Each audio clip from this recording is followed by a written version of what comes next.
दिनैहाय फिन बड'लेण्ड ओनसोलाव दुलाराय बर' फरायसा आफादा रायजो राजाखौ लानानै जोंनि जाथि थांनानै थानायनि बाथ्रा संबिधानिक जि अधिकारनि बाथ्रा बेखौ लानानै दिनैहाय जों आन्दलननि जि लामा बेवहाय ओंखारफिननो बाध्य जादों आरो बे आन्दलनखौ दुलाराय बर' फरायसा आफादा गोसो जानानै जों मानिबा व्यक्तिगत सार्थनि थाखाय बेयाव ओंखारनाय जायाखै। दिनै जाथियाव बिराद गिदिर गां जेंनाफोर दङ आरो बे जेंनाफोरखौ दिनै आसाम सरकार आरो जोंनि मिरु सरकार बिथांमोना सम थासेयावबो गोसो गोरबोजों बिथांमोना गुरुत्व होनानै मावफुङाखै। जायनि थाखाय समनि खावलायनायाव दिनै दुलाराय बर' फरायसा आफादा जाथिनि बृहत्तर सार्थखौ सिगाङाव दोननानै दिनै सारा आसामावनो मोनफ्रोमबो जिल्लायाव डिसि अफिसनि मोखाङाव 2 घन्टा जि धरनानि कार्यसुचि बेखौ लानाय जादों आरो बे धरनाखौ दिनै चिरां जिल्लायाबो जोङो गासै रायजो राजाखौ लानानै दिनै ओंखारबाय। जों बयबो मिथिगौ थांनाय 2020 27 जानुवारियाव NDP, एबसु, UBPO बे मोनथाम बर'नि जे जांख्रिथायारि आफाद बेखौ लानानै आसाम गभर्नमेन्ट सेन्ट्रेल गभर्नमेन्टनि गेजेराव जि मोनसे थार्ड एकर्ड जाबाय पिस बिटिआर एकर्ड। बे एकर्डआव गोबां बर' हारिनि जोंनि हप्स एन्ड एसपिरेशन जोंनि थांनानै थानायनि बाथ्रा बै समस्त माने जोंनि बाथ्राया दङ। दा बेखौ लानानै जोबोद जों आसा बायदिमोन समजों लोगोसे बोसोरबानि गेजेराव नङा 2 बोसोर 3 बोसोरनि गेजेराव मावफुंगोन जों बेखौ आसा खालामदोंमोन। नाथाय दिनै फैयै फैयै बोसोरबा बारलांबाय 6 बोसोर जोबनोसै नाथाय दिनैसिमबो जि एकर्डआव थानाय जिफोर दफाफोर जाय दफाफोरखौ मावफुङोबा बर' हारिया हारि हिसाबै जोङो अर्थनैतिक बिथिं शिक्षा बिथिं जोंनि थांनानै थानायनि जि जातीय राव थुनलाइ बे बाथ्राफोरखौ लानानै जोङो सास्टेन खालामनो हागोन प्रिथिबियाव जों जौगानो हागोन बेखौ जोङो लुबैदोंमोन। नाथाय दिनै मोनसेबो बिथांमोना गोसो गोथारै मोजाङै मावफुङाखै। बेनिखायनो दिनैहाय फिन दुलाराय बर' फरायसा आफादा रायजो राजाखौ लानानै डेम'क्रेटिक मोनसे पद्धतिजों दिनै राजा लामायाव जि खुद्रिसारनाय हाबाफारि बेखौ जों जागायफिनबाय। दिनै जागायदोंसो जों दिनै 300 जन 400 जन मानसिखौ लानानै जों बे लेभेलाव जागायदों। मानोना आसाम एसेम्ब्लिया 31 जुलाइसिम बिथांमोननि जे बाजेट सेसन सोलिगासिनो दं। पार्लियामेन्टारि सेसना दिनै 13 आगष्टसिम बिथांमोननि सेसना सोलिगासिनो दं। दा बे मोननैबो सेसनाव जोङो लुबैयो थाबैनो बिथांमोना डिसकासन खालामनांगौ आरो डिसकासननि गेजेरजों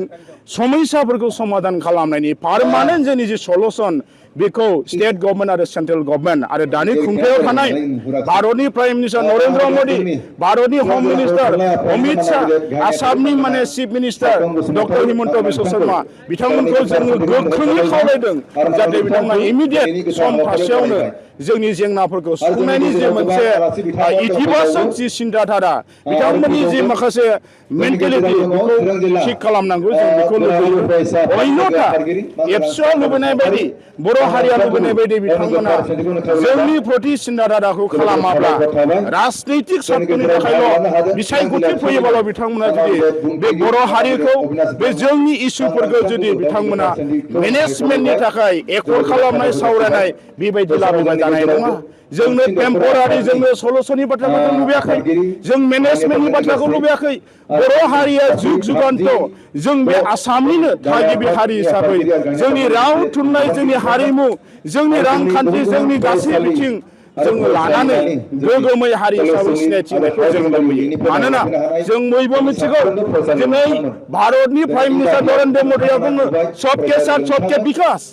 दा सबके साथ सबके बिकास बे नीतिखौ लानानै बिथांमोना देशखौ दानो नागिरदोंबा देशखौ डेभेलप खालामनो नागिरदोंबा जोंबोथ' बे भारत हादरनिनो मोनसे देश, जों मोनसे हारि बर' हारिया लार्जेस्ट मोनसे पपुलेसन थानाय मोनसे हारि। बे हारिया जौगायोबा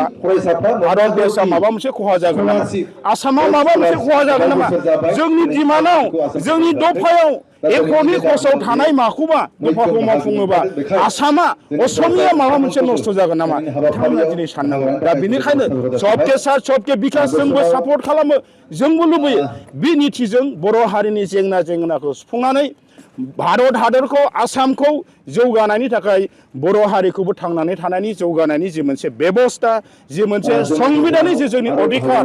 जि न्याय बे न्यायखौ जोंनो होनांगौ बेखौ दुलाराय बर' फरायसाफोरा दिनै बे 2 घन्टा धरनानि गेजेरजों जों गोख्रोङै जों हांख्रायदों बा खावलायदों धन्यबाद दिनै बे मोननै जि नेशनेल लेभेल स्टेट लेभेलाव सेसन जाबाय थादों आयेन बानायगोन बिथांमोना लेजिस्लेटरफोरा पाब्लिक रिप्रेजेन्टेटिभ रायजो राजानि जेंनाखौ देशनि बा समाजनि जेंनाखौ साफ्रोमबो प्रतिनिधि जेरै जोंनाव बड'लेण्ड ओनसोलनिफ्राय जोंहा बड'लेण्ड सरकार दं जोंहा निजा बबेया रिप्रेजेन्टेटिभ दङ मोनफ्रोमबो जायगानिफ्राय दा बे जोंनि समस्याफोरखौ दिनै रायजो राजानि लुबैनाय एबसुनि होसिख्रावनाय बेखौ बिथांमोना गोसोआव आरो गोरबोआव लानानै जाहाथे नैबे पार्लियामेन्ट आरो नैबे एसेम्बलि सेसनाव बिथांमोना उत्थापन खालामो सावरायो आरो सावरायनानै स्मुथ मोनसे मा होनो फिनिशिंनि जे सलुसन बेखौ लाबोगोन जों खावलायदों आरो जुदि बिथांमोना ओरैनो जुदि हगार हरोबा जोंनि इस्युफोरखौ जेबो एड्रेस खालामाबा बिथांमोना उत्थापन खालामाबा बेखौ जों इयुनाव मा खालामगोन बेखौ जों बुंनांगौनि बाथ्रा गैया जों उखैयोब्ला जों लोमजायोब्ला लोमजानाय बेमारखौ फाहामनो थाखाय उखैनायखौ जोङो गांगानो थाखाय फोलोमनो थाखाय मा मावनांगौ बे उखैग्राया मिथिगौ आरो बे गासै हाबाफारिखौ उननि समाव रायजो राजाखौ लानानै डेम'क्रेटिक वेजों जोङो लांगोन बेनि थाखाय आसाम सरकारा गासिबो रेसपन्सिबिलिटि आरो बिनि एकाउन्टेबिलिटिखौ सरकारा लानांगोन जों बेखौ खावलायो